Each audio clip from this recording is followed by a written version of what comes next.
where FTX is based, could not have prevented the exchange's collapse. That's according to the country's prime minister. Speaking to Parliament, Philip Davis said that his government has found no deficiencies in its crypto regulations. U.S. lawmakers, meantime, want FTX founder Sam Bankman-Fried to testify next month about the failure. The House Financial Services Committee also plans to question other top crypto executives. Better Markets is an independent organization working to reform the financial system. Its founder and CEO, Dennis Kelleher, has long been a skeptic of the crypto industry, and he joins me now from Washington, D.C. Thank you for being with us, Dennis. I'm just curious first, what reaction you have to that comment from the Bahamas that essentially it wasn't us, that this was not a regulatory failure on their part. What do you think about that? Well, I mean, the common response to a global mess like this is for everybody to say it wasn't me and point fingers everywhere else. But really, this rush to judgment to exonerate themselves, whether they're regulators or political officials, and whether they're in the United States or elsewhere, lacks a valid basis at this point. Most people don't have any idea what happened. What we do know is that FTX had a sprawling global variety of activities and entities. They involved multiple different jurisdictions, entities, products, and contracts.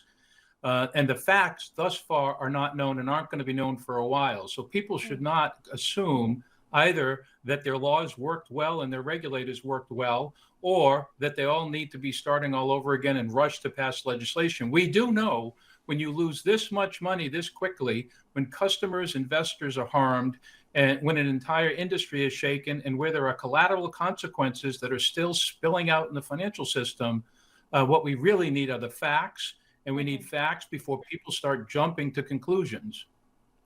I take your point that we're still learning the facts. I do wonder, however, because this does appear to be a black eye, certainly for FTX, but some would also argue for crypto at large. If we can start to have a conversation about what potentially went wrong here, what regulations might have prevented this. And I wonder, I was reading some of your notes from before, and you said, look, there is no need for new legislation or regulation. What is needed are politicians to fully fund the regulators and to publicly support them. So what's step one? I mean, where do we go from here? Well, to me, step one is that the industry has to decide whether it wants to be a legitimate, lawfully regulated industry, or if it wants to continue to be basically a lawless industry. Thus far, the industry has chosen to fight the regulators and fight the laws and use hundreds of millions of dollars in campaign contributions and lobbying to try and get the U.S. Congress to pass special laws for their special interests that give them the form of regulation without the reality of regulation. Today, about 80%, it's estimated, of crypto tokens comfortably fall within the definition of securities, and the balance of those tokens fall within the longstanding definition of commodities. Those companies that are selling unregistered securities as tokens and unregistered commodities as tokens need to get registered. They need to go into the SEC and the CFTC and get registered. And if they don't, and the exchanges also, and if they don't, the regulators ought to start bringing down the hammer on them, because the law applies to them. The issue is, are they going to follow the law or not? Well, I think some critics would argue that when you over-regulate an industry, you could crush innovation. I mean, do you buy that, or do you think FTX is such a perfect example of why more regulation is needed?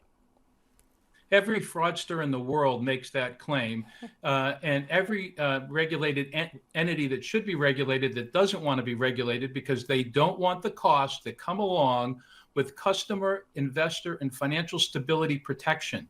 That's what those costs do. They protect investors, they protect customers, and they protect financial stability. And yes, they cost money. They also protect the system. And so it's not an issue of innovation or regulation. It's an issue of complying with the law so that you have innovation that doesn't threaten customers, investors, or financial stability. One thing that got my attention is this issue of the revolving door between regulators and between top executives. Now, you make the point in terms of what we're seeing in crypto, but some would also argue that we have seen a revolving door in more traditional financial services, the investment banks and such. And so how much of that do you think was at play here? Well, you're absolutely right. The very pernicious and kind of legalized corruption that the revolving door enables where you have public officials going through the revolving door and basically selling out their public service and influence peddling by using their specialized inside knowledge that they gained in their public service. They continue to use their Rolodex with the personal phone numbers and emails to contact people at the agencies and in Congress and elsewhere to get access and influence. And that needs to be a big part of the investigation here. We need a full investigation in the United States as well as outside. We have an industry that's kind of constructed itself in a way that it evades as much regulation and laws as possible by having their global activities outside the United States. Lehman Brothers did the same thing before 2008. Its derivatives book was run out of London, and much of the 2008 crash happened because of overseas activities that came back and unfortunately crushed the United States and the United States taxpayer. And we're seeing that play out again. Excuse me. And I was going to say, and back then and now, it's been greased by the revolving door that needs to be policed much more carefully and much more closely.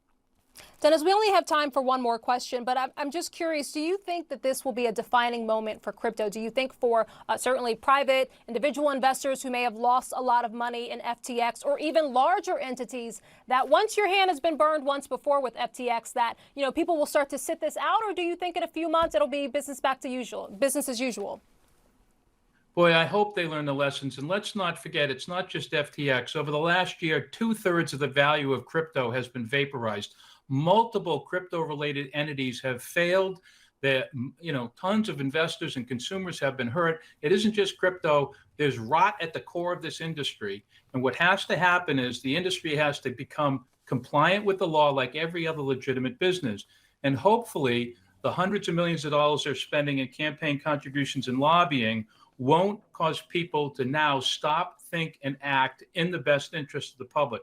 We met with Sam Bankman-Fried. We weren't impressed. We weren't fawning and gawking over him like some of the smartest financial people in the country and the globe. Frankly, we asked him some pretty tough questions that he didn't have very good answers to. And it didn't take long for us to figure out that, frankly, there were big problems with what he was doing and what he wanted to do that threatened customers, investors, and financial stability. And that's why at Better Markets, we have consistently opposed his attempts to eliminate the protections that we have in this country for customers, investors, and financial stability. And when you don't have a bunch of money being stuffed into your pocket, those things are pretty easy to see, frankly, because we saw them, and we're not all that smart, and other people are a lot smarter than us. Well, I think a lot of people would disagree with that. But Dennis Kelleher, good to have you with you. Appreciate the insight today.